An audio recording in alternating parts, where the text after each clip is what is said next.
Hey guys, Ron Newcomb here to talk to you about the Rangers, and specifically, I wanted to talk to you about the training of the Rangers. So the word's kind of gone out that we are doing this epic action adventure fantasy, and I've met a few people that are actors that have really gotten excited about it, so much so that they've taken it to heart. And before we even have begun really into pre-production, we're just in development where we're creating story and things like that, and really starting to dive into the pre-production. But we have these guys who are starting to train for the roles that we are developing for the Rangers. And I wanted to just acknowledge them because they're doing these video blogs and putting them up there, and it's just very, I gotta say, motivating and encouraging to see. I mean, we're all behind the scenes creating this cool, fun, action adventure, interactive story, and we have these guys and gals who really are getting it and getting on board with it and having fun with it and taking it to a whole new level of like fandom, and wanting to be a part of this. And so I met a guy this past year at Gen Con where our film Rise of the Fellowship was showing. We got to we were voted best feature film of 2012, and we're honored and we're brought back this past year in 2013 to go there to showcase the film, and we're given a table and so forth. And so I met a guy that does mini wargaming out of Canada, and he puts these great videos together, and he's always wanted to be an actor. And I was telling him the story, and I was really excited about it because it was fresh and just starting to develop, and we were going to move forward with this. And he too, I could just see it. He got a spark in his eye, and he felt like an old friend, you know, a very kindred spirit in this, which is cool and fun, you know, people that get the story, and you don't need to say much about the story because they already kind of know the elements of it. So anyways, I met this guy, Dave, and he said, man, that would be so cool. I've always wanted to play in a film like that and to have a role like that. And I said, hey, man, you've got a great look. I think you'd be great at it. Why don't you give it a shot? And so he went home, he's contacted me a couple times, and he sent me down some of these video blogs that he's doing, training to become a Ranger. And he has a small fan base with these mini wargamings, actually a pretty sizable fan base with these mini wargaming videos that him and his team put out, that when he put it out there, he had one of his guys contact him and said, hey, I heard about what you're doing. I see what you're doing, training for this new series, The Rangers, and I actually want to train for that too. I don't know that I potentially want to audition for it, but I want to do that type of training. And so he has this guy that has now joined him in his efforts to make it as one of the characters, to be cast in as one of the characters in The Rangers. And then of course we have one of our producers, Skip Lipman, who really has owned this one particular character and really wants to play one of the roles. And so he is set out, and he is full on board with trying to ensure his part as a character, Flint Tanner, our tank. And so Skip has gone out on the east. We've kind of gotten killed with some snow this year, but Skip has gotten outside. He's training.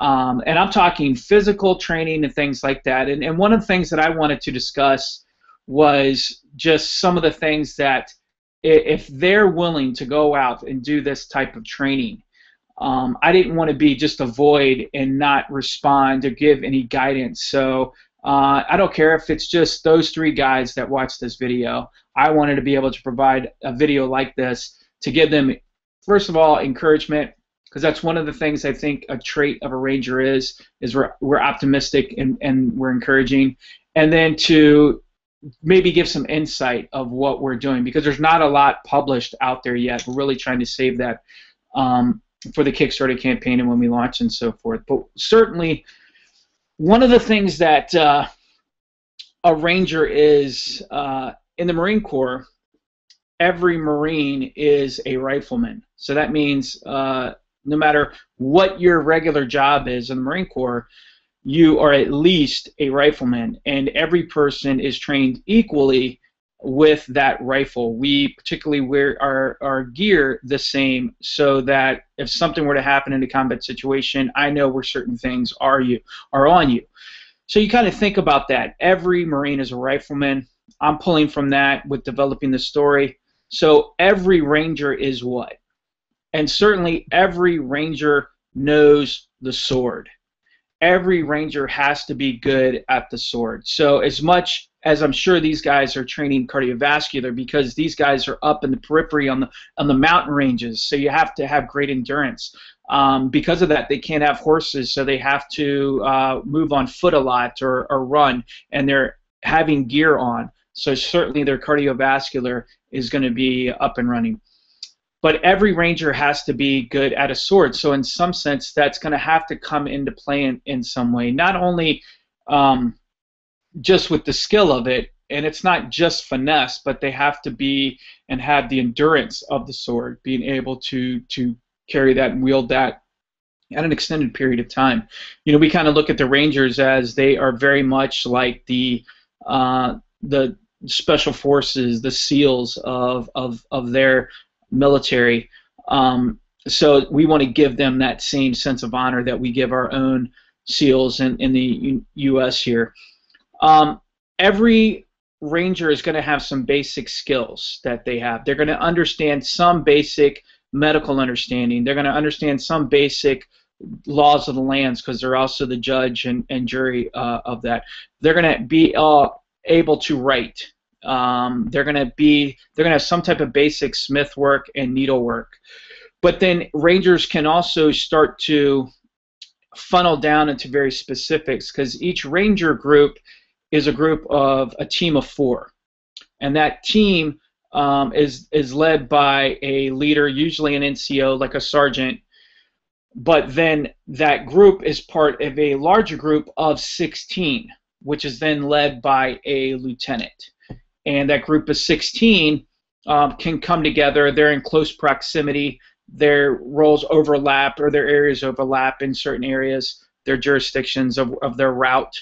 But that part of that 4, each one takes on a specialty assignment. So one is going to do a deep dive into medical. One's going to do a deep dive into cooking. One is going to do a deep dive into tracking, falconry, political influence potentially, and then one is going to be like their investigator, doing investigation. One is going to be their expert, and this may be, one person may take on a few of these things, but one person is certainly going to be an expert on lore and a lore of the land. They're going to understand historical context, and remember, their world is very much like that around the 1200s, 1100s of the European history. So they're not going to have, because of the Dark Ages, they didn't have a ton of history passed down to them per se. But there is going to be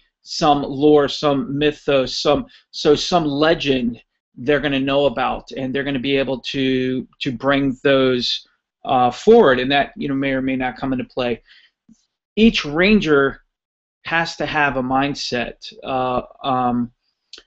What I mean by that is, when I was fortunate enough to be a police officer for a number of years. My brother is still a police officer. My father was as well.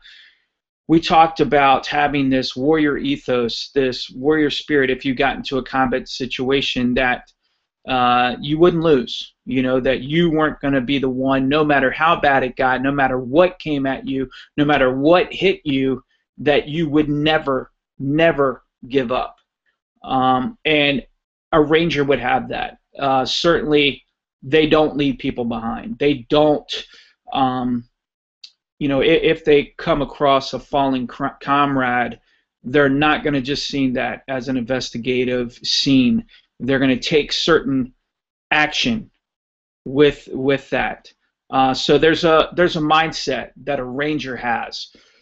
There is an oath and a creed that you can find online. There's certain gear that every Ranger has. Now, it can be specific to where they are, and so our group of Rangers find themselves up in the northern frontier on these borderlands in the mountain regions. So they are dressed a little bit warmer. They do have cloaks, and each ranger, along with their long sword, they are also going to be issued some type of dagger.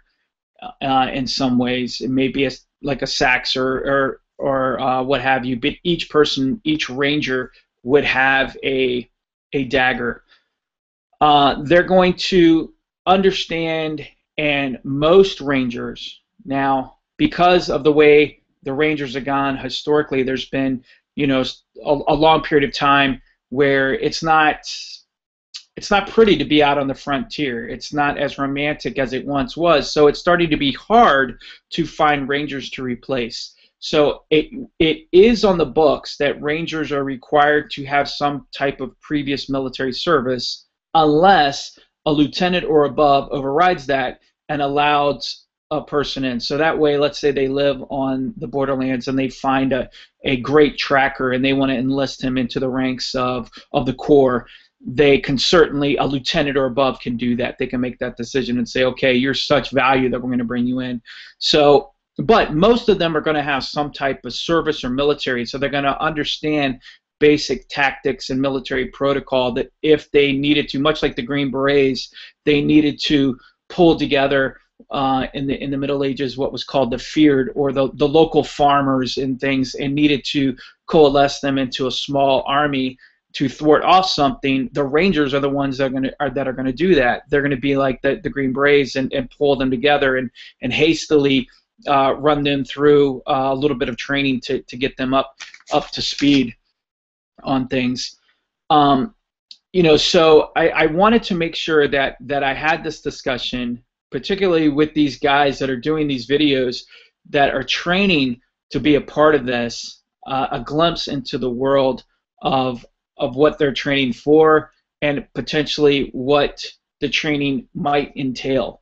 And so I've watched a number of these guys' videos, and I'm excited to see them. It really encourages me to see that, and certainly I'm trying to get myself together. I'm trying to hit the gym and making sure that I'm in the best physical conditioning I can be. I'm trying to keep that clarity of mind and mindset, and I'm trying to think through all the things that a ranger would think and have to be like his mental mindset, if you will, and his skill and prowess with the blade, as every ranger is a swordman.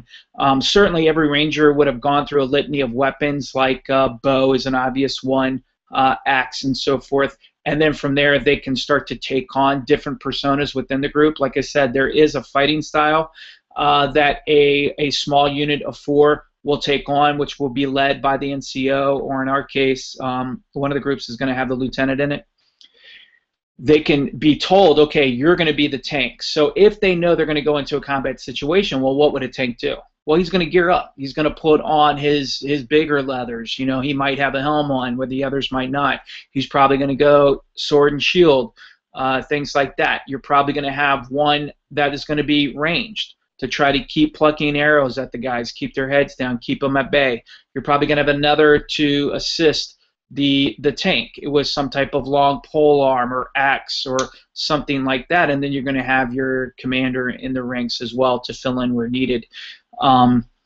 So just thinking through, you can see the richness, how much we have thought about this, and we certainly have, and all the different dynamics ways that we can dive into the telling of the tale of the Rangers.